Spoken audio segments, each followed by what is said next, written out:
10 years అయింది legend release అయ్యి 1 year కూడా ఆడిన సినిమా అది. మా అందరికీ కాదు, ఇండస్ట్రీకే ఒక ప్రైడ్ ఆ సినిమా. అది రిలీజ్ అవడం అనేది it's a huge event for all of us and I'm sure మళ్ళీ ఎంజాయ్ చేస్తారు ఆడియన్స్ సినిమా. ఎందుకంటే అప్పుడు తీసిన సినిమా ఇప్పటికీ అప్డేటెడ్గానే ఉంటుంది. I'm looking eagerly forward. ఇవాళ రిలీజ్ సినిమా 30th. So let's all hope for the best. నేను జనరల్గా ఫంక్షన్స్కి రావట్లేదు, బయటికి వెళ్ళట్లేదు అనేది అందరికీ తెలుసు. కానీ దీనికి వద్దామనే, నిజంగా మనస్ఫూర్తిగా వద్దామని అనిపించింది. ఎందుకంటే నాకు ఇష్టమైన సినిమా, నాకు చాలా చాలా హెల్ప్ అయిన సినిమా అది. ప్లస్ బాలయ్య బాబు అంటే బాగా అభిమానం. సో ఈ అన్ని రీజన్స్ వద్దాం అనుకుని ట్రై చేశాను, మ్యాక్సిమం కుదరలేదు.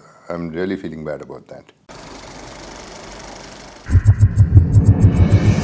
సెకండ్ ఇన్నింగ్స్ అనేది పేరు పెట్టారు, ఇండస్ట్రీ పెట్టిందో బయట పెట్టిందో నాకు తెలియదు. What ever it is new life అనొచ్చు. ఇన్నింగ్స్ కంటే కూడా సెకండ్ లైఫ్ అనొచ్చు కెరియర్లో. హీరోగా అన్ని సినిమాలు చేసి ఒకేసారి బ్రేక్ ఇచ్చి 3 years గ్యాప్ ఇచ్చి ఇంత మంచి క్యారెక్టర్ వచ్చిందంటే it is a huge thing for me. So I would call it more a second life. So impact is solid, big time. ఎందుకంటే ఎక్స్పెక్ట్ చేసిన దానికంటే ఎక్కువ రికగ్నిషన్ రావటం, అంత పెద్ద పేరు రావటం. నాకు హీరోగా ఫస్ట్ సినిమా ఫ్లాప్ అయినాయి, ఫస్ట్ సినిమాలు ఫ్లాప్ అయినాయి.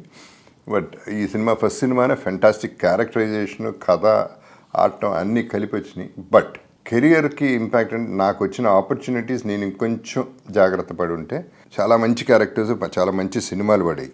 My choosing was wrong for so many reasons. కొన్ని సినిమాలు మిస్ఫైర్ అయినాయి, కొన్ని సినిమాలు ఆశకి పోయి డబ్బు కోసం చేశాను.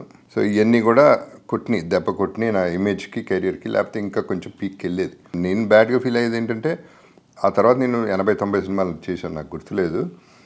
ఆ 80-90 సినిమాల్లో గుర్తుండేవి ఒక 6 maximum.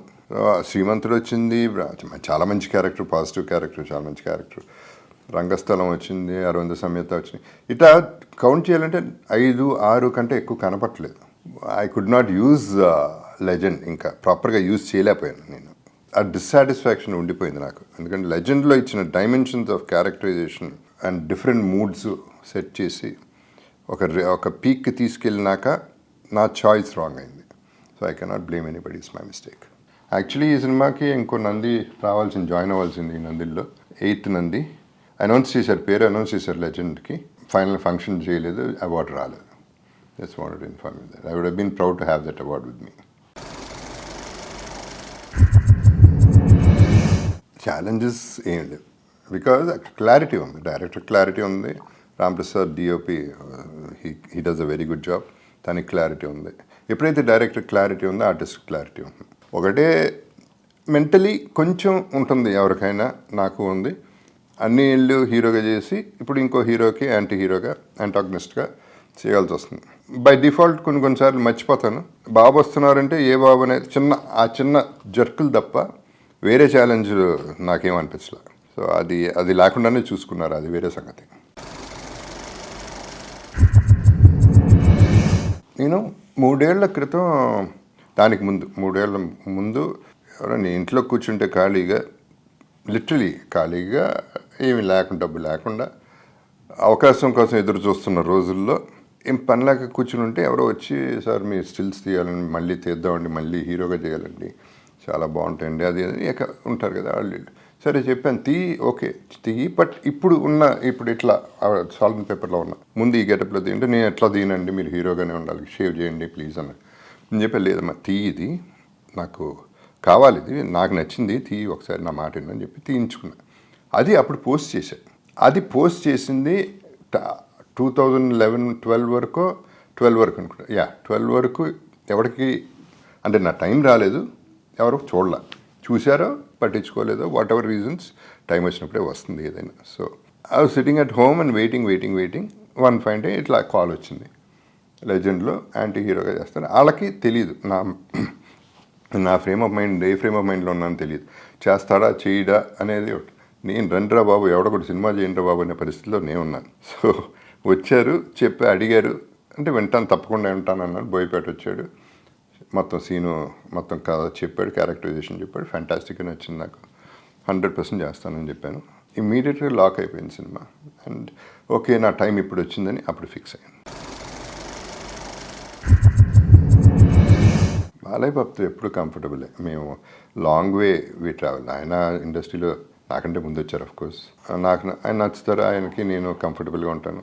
So very comfortable artist. And ఎప్పుడు కూడా ఆయన పెద్ద హీరో అని చెప్పి నేను అదే చిన్న జంకటం అది ఆయన ఇవ్వలేదు ఆ ఛాన్సు, నేను ఫీల్ అవ్వలేదు. ఆయన జెన్యున్గా నా వెల్ విషర్.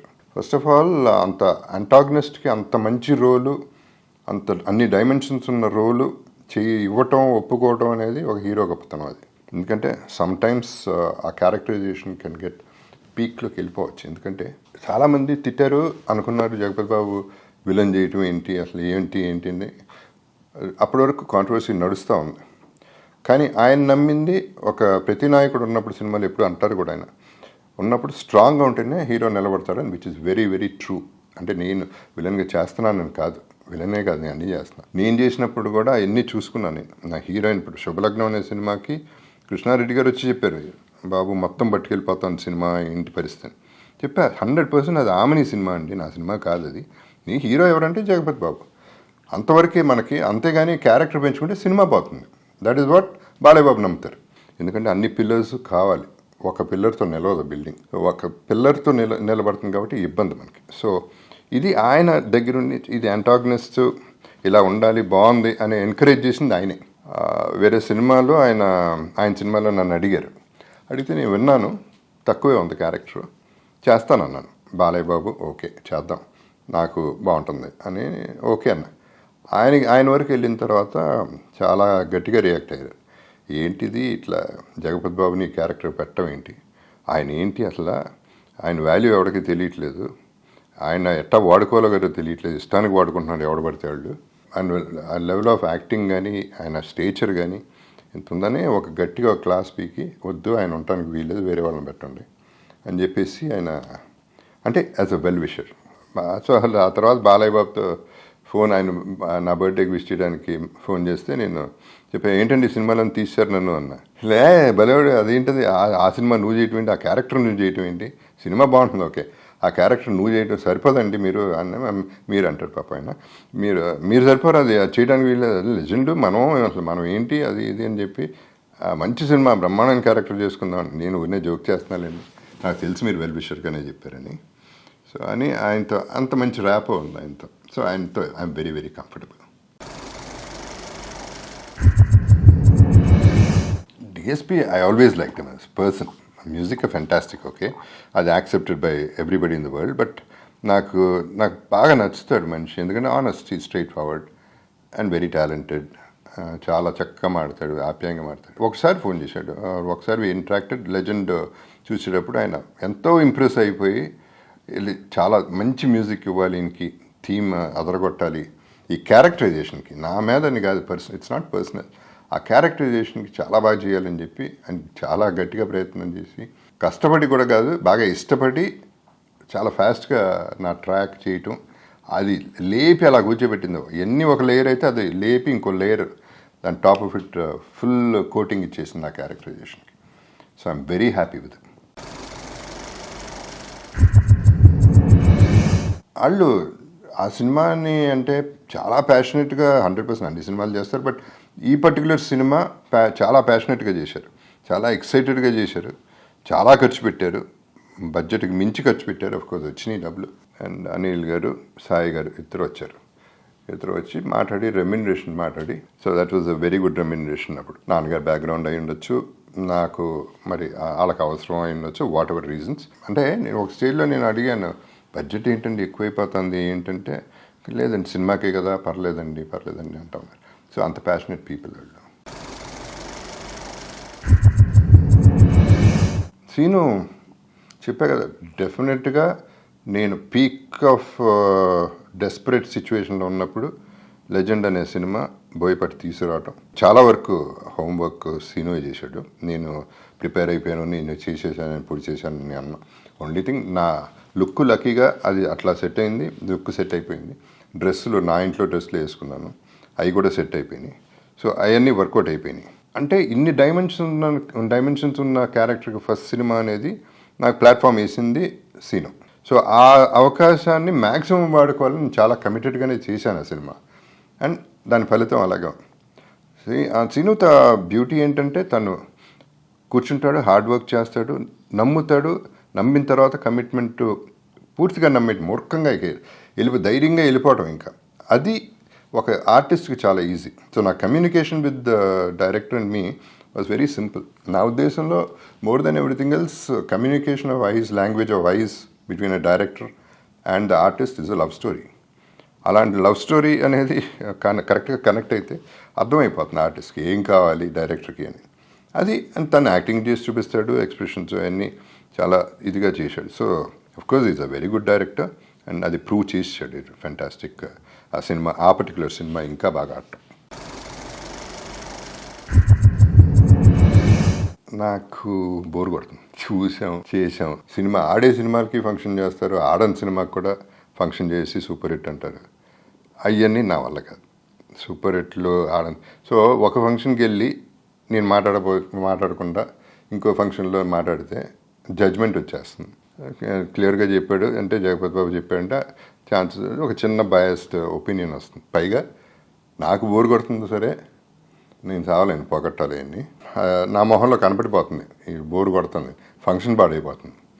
ఎందుకు అవసరం అంతా? సో ఊరినే వెళ్ళి దాన్ని నేను మూడ్ పాడు చేసుకుని, నా టైం నేను పాడు చేసుకుని, అందరికీ నాకు బోర్ కొడుతుందని చూపించి, నా ఫేస్ చూపించి, ఇవన్నీ అవసరం లేదనిపించింది నాకు. ఇన్ఫ్యాక్ట్ నాకు చిన్న సినిమాలు చేయాలని చాలా ఉంది. ఎందుకంటే వాళ్ళు కమిటెడ్గా చేస్తున్నారు, కొత్తగా ఉంటున్నాయి సినిమాలు. నా బ్యాడ్ ఏంటంటే I'm a poor rich man అంటాను నేను. సినిమాలు పెద్ద పెద్దవి ఉన్నాయి ఓకే, బట్ ఆ సినిమాలు జరగట్లేదు. షూటింగ్లు పోస్ట్పోన్ అవుతూనే ఉంటాయి. ఆ సినిమాలు ఉన్నాయి కదా అని వేరే సినిమాలు రావట్లేదు. అమ్మో జగపతి బాబు పెద్ద సినిమాలు చేస్తున్నాడు, ఇంకోళ్ళు ఇంకా అమ్మో చాలా ఎక్కువ తీసుకుంటున్నాడు, మనం వెళ్ళాము, ఇట్లా కొన్ని వస్తుంది. ఈ పోస్ట్పోన్ అవడం వల్ల నాకున్న సినిమాలు ఊడిపోతున్నాయి. బట్ నేను అటు ఇటు కాకుండా అయిపోయాను. So that is how miss అవుతుంది. ఇంతకుముందు కూడా 2-3 సార్లు అన్నారు జగపతి బాబు అయిపోయాడు, జగపతి బాబు లేడు, ఇక అది ఇది అని ఒక స్టేజ్లో నేను అనుకున్నాను. నిజమే, లెజెండ్కి వచ్చే ముందు 2 months ముందు. బట్ మళ్ళీ వచ్చా. సో నేను ఎక్కడికి పోను. What I'm trying to say is వెళ్ళినట్టు వెళ్తాను, మళ్ళీ వస్తూనే ఉంటాను.